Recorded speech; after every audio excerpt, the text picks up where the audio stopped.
आज हम भाषा शिक्षण कौशल में देखते हैं विविध कक्षाओं में भाषा शिक्षण की चुनौतियाँ। आगे देखते हैं। शिक्षण एक महत्वपूर्ण परंतु बहुत जटिल प्रक्रिया है। इसके माध्यम से शिक्षक अपने ज्ञान को विद्यार्थियों तक पहुंचाता है। विद्यालय की विविध कक्षाओं में पढ़ने वाले विद्यार्थियों में व्यक्तित्व, सामाजिक तथा धार्मिक रूप से काफ़ी विभिन्नताएं पाई जाती हैं। प्रत्येक विद्यार्थी भिन्न भिन्न परिवेश से वहाँ पे आता है, जिसके परिणाम स्वरूप भाषा शिक्षण संबंधी कुछ चुनौतियाँ सम्मुख आती हैं। भाषा शिक्षण से संबंधित कुछ चुनौतियाँ निम्नलिखित हैं। जैसे हम देख सकते हैं, क्षेत्रीय भाषाओं का छात्रों पर प्रभाव। क्या पहला है, क्षेत्रीय भाषाओं का छात्रों पर प्रभाव। भारत विविधताओं से भरा एक विशाल देश है। यहाँ पर लोगों द्वारा सैकड़ों क्षेत्रीय भाषाएं बोली जाती हैं, जो भाषा शिक्षण के अंतर्गत एक प्रमुख चुनौती है। इसके कारण बच्चे भाषा से संबंधित शब्दों का सही उच्चारण नहीं कर पाते हैं, क्योंकि उनके वाचन में क्षेत्रीय भाषा का प्रभाव पाया जाता है। दूसरा पॉइंट आपका है, बच्चों को सामाजिक आधार पर सुदृढ़ करने की चुनौती। ये आपका दूसरा पॉइंट है। इसमें क्या है, भाषा एक क्या है, आपका एक सामाजिक क्रिया है, क्योंकि सभी सामाजिक कार्यों तथा गतिविधियों में भाषा का ही प्रयोग होता है। दैनिक जीवन में जितनी भी क्रियाएं करते हैं उसमें हम भाषा का ही प्रयोग करते हैं। अतः भाषा शिक्षण में बच्चों को सामाजिक आधार पर सुदृढ़ करने की चुनौती होती है, क्योंकि यदि बच्चों का सामाजिक आधार पर सुदृढ़ नहीं बनाया गया तो बच्चे कभी भी एक अच्छा सामाजिक व्यक्ति नहीं बन पाएंगे। आगे देखते हैं। तीसरा पॉइंट जो है आपका, बच्चों को सांस्कृतिक आधार पर सुदृढ़ करने की चुनौती।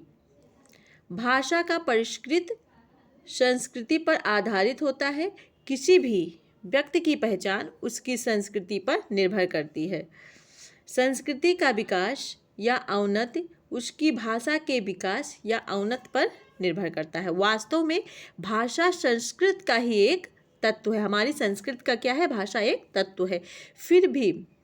परंतु फिर भी भाषा संपूर्ण संस्कृति के आधार का आचरण है। भाषा संस्कृति की अभिव्यक्ति होती है। अतः भाषा शिक्षण में यह एक चुनौती है कि बच्चों को सांस्कृतिक आधार पर सुदृढ़ किया जाए। अगला आपका है, बच्चों में संप्रेषण कौशल का विकास करने की चुनौती। बच्चों में संप्रेषण कौशल का विकास करने के माध्यम से ही संभव है। बच्चों में जो संप्रेषण कौशल है उसका विकास करने के लिए हमें भाषा की पकड़ अच्छी होनी चाहिए। बच्चे की पकड़ भाषा में कमज़ोर होगा तो उसका संप्रेषण उतना ही निम्न दर्जे का होगा। अतः भाषा शिक्षण की यह भी एक चुनौती है कि बच्चों में संप्रेषण कौशल का विकास हो। अगला पॉइंट है आपका, छात्रों में पढ़ने, सुनने, बोलने तथा लिखने के कौशलों का विकास कराने की चुनौती। छात्रों को भाषा में प्रवीण एवं सिद्ध करना आज भाषा शिक्षण की एक प्रमुख समस्या है। भाषा के द्वारा ही बच्चों में सुनने, बोलने, लिखने तथा पढ़ने का कौशल विकसित होता है। अतः भाषा शिक्षण में मात्र एक या दो क्षमताओं में निपुणता लाना ही पर्याप्त नहीं है, अपितु इन 4 क्षमताओं में निपुणता लाने की चुनौती है। अगला है, संसाधनों के अभाव की चुनौती। भाषा शिक्षण में संसाधनों का अभाव शिक्षण में आने वाला प्रमुख अवरोध है। विद्यालय के पास ऐसे संसाधनों की उपलब्धता नहीं है जिनका उपयोग भाषा शिक्षण में किया जा सके। इसी कारण से भाषा शिक्षण की यह प्रमुख चुनौती है। अगला पॉइंट आपका है, उचित तथा योग्य अध्यापकों की कमी। इसके आगे है, भाषा के प्रति छात्रों में की रुचि और रुझान का अभाव। अब आगे देखते हैं, बच्चों में भाषा संबंधी कठिनाइयाँ एवं त्रुटि का विकार। बच्चों में भाषा संबंधी कौन सी कठिनाइयाँ आती हैं, कौन सी त्रुटियाँ हैं, उनका विकार देख लेते हैं। बच्चों में भाषा संबंधी बहुत सी कठिनाइयाँ, त्रुटि एवं विकार पाए जाते हैं। इन्हीं कारणों से कुछ बच्चे कक्षा में पिछड़ जाते हैं तथा भाषा शिक्षण में कम रुचि लेने लगते हैं। बच्चों में भाषा संबंधी प्रमुख कठिनाइयाँ, त्रुटि तथा विकार निम्नवत हैं। जैसे पठन संबंधी कठिनाई। कुछ छात्रों में पढ़ने संबंधी कठिनाई पाई जाती है क्योंकि पूर्व माध्यमिक कक्षाओं में उनका यह कौशल पूर्ण रूप से विकसित नहीं किया गया होता है, जिस कारण से उन्हें पढ़ने में कठिनाई होती है। उच्चारण संबंधी त्रुटियाँ। भाषा के अंतर्गत व्याकरण से कहीं अधिक महत्व शुद्ध उच्चारण का है। शुद्ध उच्चारण क्रिया वाक्य व्याकरण असम्मत होने पर अर्थ प्रदान करता है, परंतु व्याकरण सम्मत वाक्य अशुद्ध उच्चारण होने पर अपूर्ण माना जाता है क्योंकि श्रोता उसे समझ नहीं पाता है अथवा प्रयत्न करके उसका अर्थ निकाल पाते हैं। बच्चों की यह त्रुटि शिक्षण में उनकी रुचि को कम कर देती है। आगे देखते हैं, वर्तनी संबंधी त्रुटियां भी इसमें आती हैं। फिर आपका श्रवण संबंधी विकार, दृष्टि संबंधी विकार भी आता है। फिर अगला पॉइंट आपका व्याकरण संबंधी त्रुटियां, व्याकरण संबंधी त्रुटियां। फिर आ गया है बच्चों में भाषा संबंधी कठिनाइयों, त्रुटियों तथा विकारों को दूर करने हेतु कुछ आवश्यक विचार हैं। देखते हैं, बालकों को अक्षर बोध कराना, बालकों को विभिन्न अक्षरों की ध्वनियों का बोध कराना, उन्हें संयुक्त अक्षरों आदि से अवगत कराना, विभिन्न ध्वनियों के उच्चारण स्थान बताकर उसका अभ्यास कराना, बालकों को बलाघात का ज्ञान कराना, अल्प प्राण व महाप्राण ध्वनियों का बोध कराना, छात्रों को लघु और दीर्घ अक्षरों से परिचित कराना, अनुनासिक अक्षरों, आगे देखते हैं हम, अनुनासिक अक्षरों एवं चंद्रबिंदु से अवगत कराना, आशय के अनुरूप विभिन्न ध्वनियों पर बलाघात का अभ्यास करना, श, श और श, ब, व, री और री, ड़ा, न, ज्ञ और ध्व, त्रि, त्र आदि का भेद बताना, बलाघात के साथ अक्षरों या शब्दों का उच्चारण कराना, विराम चिन्हों का ध्यान रखते हुए पढ़ने का अभ्यास कराना, संबोधन के चिन्ह पर समुचित बल देते हुए पढ़ने का अभ्यास कराना। यह आपका हो गया बच्चों में भाषा संबंधी कठिनाइयों, त्रुटियों या विकारों को दूर करने हेतु कुछ आवश्यक विचार। विकार और त्रुटियों को दूर करने के कुछ और विचार या अभ्यास हैं, देखते हैं। प्रश्न सूचक वाक्यों में अंतिम शब्द पर बल देकर पढ़ने का अभ्यास कराना, सहज गति से पढ़ने का अभ्यास कराना, विचार एवं भावानुरूप वाचन की शिक्षा देना, पठित सामग्री के आधार पर किसी निष्कर्ष पर पहुंचना, दो गद्य या पद्य अंशों को पढ़कर उनकी तुलना करना, किसी अनुच्छेद की मात्रा, ध्वनि, विराम आदि का विश्लेषण करना, आरोह अवरोह अनुसार पढ़ने का अभ्यास कराना, गतिपूर्वक पढ़ने का अभ्यास कराना, मनोयोग यानी ध्यान के साथ पढ़ने का अभ्यास कराना, गतिपूर्वक पढ़वाना, गद्य पद्य नाटक आदि अलग अलग ढंग से पढ़वाना, किसी विचार को पढ़कर उस पर अपना विचार करना आदि कई उद्देश्य होंगे। भाषा शिक्षण की चुनौतियों पर हम विभिन्न प्रश्नों को देख लेते हैं जो महत्वपूर्ण प्रश्न हैं भाषा शिक्षण की चुनौतियों में। देखते हैं, एक भाषा शिक्षक के रूप में सबसे बड़ी चुनौती है। कौन सी चुनौती सबसे बड़ी है?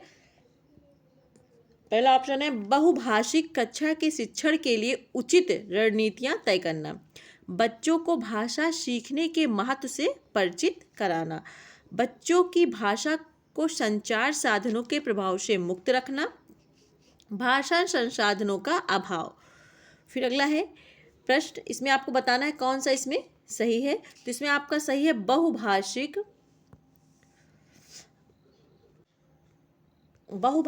कक्षा के लिए शिक्षण के लिए उचित रणनीतियाँ। बहुभाषी अगर शिक्षण है तो कक्षा के लिए जो शिक्षण होगा उसकी उचित रणनीति तैयार करना, ये सबसे बड़ी चुनौती है। अगला प्रश्न है एक बहुभाषिक सांस्कृतिक कक्षा में आप एक भाषा शिक्षक के रूप में किस बात पर अधिक महत्व देंगे? अगर आप एक भाषा शिक्षक हैं तो किस बात पर अधिक महत्व देंगे? बच्चों को भाषा प्रयोग के अधिक से अधिक अवसर देना, पाठ्य पुस्तक के प्रत्येक पाठ को भली भांति समझाना, बच्चों को व्याकरण सिखाना, स्वयं शुद्ध भाषा का प्रयोग। इसमें कौन सा ऑप्शन आपका सही है? इसमें पहला ऑप्शन सही है आपका। इसमें पहला ऑप्शन सही है, बच्चों को भाषा प्रयोग में अधिक से अधिक अवसर देना, आपका ये सही है। अगला है, कक्षा में कुछ बच्चे गलत वर्तनी का प्रयोग करते हुए लिखते हैं, आप क्या करेंगे? ऑप्शन देख लेते हैं। इसे एक सहज और स्वाभाविक प्रक्रिया मानते हुए कक्षा में प्रिंट समृद्ध माहौल का निर्माण करेंगे। शब्दों को 10-10 बार सही तरीके से लिखने के लिए कहेंगे। बच्चों को उनकी त्रुटियों का एहसास कराएंगे। गलत वर्तनी वाले शब्दों पर लाल स्याही से घेरा या क्रॉस लगाएंगे। तो इसमें प्रश्न आपका है, कक्षा में कुछ बच्चे गलत वर्तनी का प्रयोग करते हुए लिखते हैं, तो इस पर आप क्या करेंगे? इसे एक सहज और स्वाभाविक प्रक्रिया मानते हुए कक्षा में प्रिंट समृद्धि माहौल का निर्माण करेंगे। देखते हैं, राधा अक्सर लड़का को लका, कमाई होने लगी को कमाई होगी लिखना जैसी गलतियां कर बैठती। कौन से लड़का को लका कहती है और कमाई होने लगी को कमाई होगी लिखना जैसी गलतियां करती है? यह इस ओर संकेत करता है राधिका ध्यान से नहीं लिखती, उसके लेखन के स्तर में सुधार की आवश्यकता है। राधिका को मात्राओं का ज्ञान नहीं है। राधिका के विचारों की तेज गति के साथ उसकी लेखनी नहीं चल पाती है। कहने मतलब राधिका के विचार जितनी तेज गति से चलती हैं उतनी जल्दी वो लिख नहीं पाती है। आगे देखते हैं, एक समावेशी कक्षा में भाषा शिक्षण की समस्या है। कौन सी समस्या है? उपयुक्त भाषा परिवेश का निर्माण न हो पाना, उपयुक्त पाठ्य सामग्री का अभाव, विद्यार्थियों की योग्यताओं में भिन्नता होना, विद्यार्थियों में असमान रुचि का होना। एक समावेशी कक्षा में भाषा शिक्षण की समस्या है। उपयुक्त भाषा परिवेश का निर्माण ना हो पाना, जिस प्रकार से भाषा परिवेश होता है उस प्रकार से भाषा परिवेश का निर्माण ना हो पाना। आगे देखते हैं, एक समावेशी कक्षा में भाषा शिक्षण को सुगम बनाने के लिए आप निम्न में से क्या उपाय करेंगे? पाठ्य सामग्री एकत्रित करेंगे, छात्रों में योग्यताओं का विकास करेंगे, उपरोक्त भाषा परिवेश का निर्माण करेंगे। उपरोक्त सभी। एक समावेशी कक्षा में भाषा शिक्षण को सुगम बनाने के लिए आप निम्न में से क्या उपाय करेंगे? तो इसमें आपका हो जाएगा उपरोक्त भाषा परिवेश का निर्माण करेंगे। उपयुक्त भाषा परिवेश का निर्माण करेंगे होना चाहिए। अगला है, एक समावेशी कक्षा में बच्चे अधिकतर गलतियां करते हैं, लिखने में, पढ़ने में, बोलने में, इन सभी में करते हैं। एक समावेशी कक्षा है जिसमें सभी प्रकार के बच्चे हैं तो उसमें सभी प्रकार की गलतियां करेंगे वो। एक छात्र अपने पिता के गलत कर्मों के कारण कक्षा में हीन भावना से ग्रस्त है।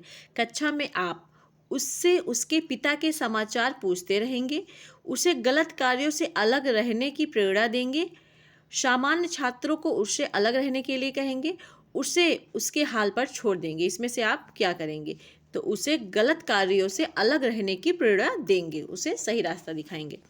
आगे है, हिंदी भाषा में मातृभाषा के संबंध में क्या चुनौती है? अलग अलग बोलियां, भाषा व बोलियों में अंतर, भाषा व बोलियों में सामंजस्य का अभाव, उपरोक्त में से कोई नहीं। अलग अलग बोलियां, मातृभाषा के संबंध में यही चुनौती है कि अलग अलग क्षेत्र की अलग अलग यहाँ पर बोलियां हैं। आगे देखते हैं, प्राथमिक स्तर के बालकों को वाचन की शिक्षा इस ढंग से प्रदान करना कि जिससे वे शब्दों का उच्चारण कर सके, जिससे वे शुद्ध शब्दों का उच्चारण कर सके। प्राथमिक स्तर से हमें वाचन इसी तरह से कराना चाहिए जिससे वे शुद्ध बोल सके। आगे देखते हैं, कक्षा के कुछ बच्चों में पाठन संबंधी विकार है, आप उनके इस विकार को दूर करने के लिए क्या करेंगे? बच्चों से कहेंगे कि वे खुले में जाकर स्वयं अभ्यास करें। बच्चों के माता पिता को बुलाकर उनसे अभ्यास कराने को कहेंगे। बच्चों को कक्षा कक्ष में ही खड़ा कराकर स्वयं अभ्यास कराएंगे। और उपरोक्त सभी कुछ बच्चों को पाठन संबंधी विकार है, तो उसमें आप क्या करेंगे? आप बच्चों को कक्षा कक्ष में ही खड़ा कराकर स्वयं अभ्यास कराएंगे। आगे देखते हैं। आपकी कक्षा में कुछ बच्चों का हस्तलेख बहुत गंदा है, आप बच्चों का हस्तलेख सुधारने के लिए क्या उपाय करेंगे? अनुलेख, प्रतिलेख, सुलेख प्रतियोगिताएं, तो आप उपरोक्त सभी कराएंगे इसमें। आगे देखते हैं। एक अध्यापक के लिए मौखिक पठन कराना आवश्यक है, क्योंकि इसमें लिखित भाषा संबंधी त्रुटियां दूर होती हैं, मौखिक भाषा संबंधी त्रुटियां दूर होती हैं। उपरोक्त सभी देखते हैं। विविध कक्षा कक्ष में बच्चों में भाषा संबंधी कठिनाइयाँ, त्रुटियाँ तथा विकारों को दूर करने हेतु उपाय है। कौन सा उपाय है? बालकों को अक्षर ज्ञान या बोध कराना, बालकों को बलाघात का ज्ञान कराना, अनुनासिक अक्षरों चंद्रबिंदुओं को अवगत कराना। तभी हमने पढ़ाई कठिनाइयों को दूर करने के जो विचार थे उपरोक्त सभी थे। आगे देखते हैं। प्राथमिक स्तर पर बहुसांस्कृतिक पृष्ठभूमि वाली कक्षा में बच्चे लक्ष्य भाषा के परिवेश में भाषा अर्जित करते हुए लक्ष्य भाषा की अपनी भाषा में से तुलना करते हैं। धीमे धीमे भाषा के रचनात्मक प्रयोग का अभ्यास करने लगते हैं, जो शुद्ध अशुद्ध रूप में पहचानते हैं, व्याकरणिक नियमों की शुद्धता को परखते हैं। तो धीरे धीरे क्या होता है? भाषा के रचनात्मक प्रयोग का अभ्यास कर लेते हैं।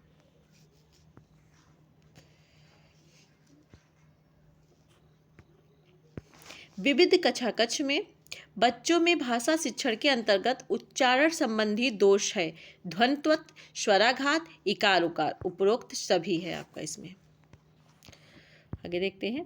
विविध कक्षा कक्षों में छात्रों में वर्तनीय अशुद्धियां हेतु उपयुक्त उपाय है। कौन सा?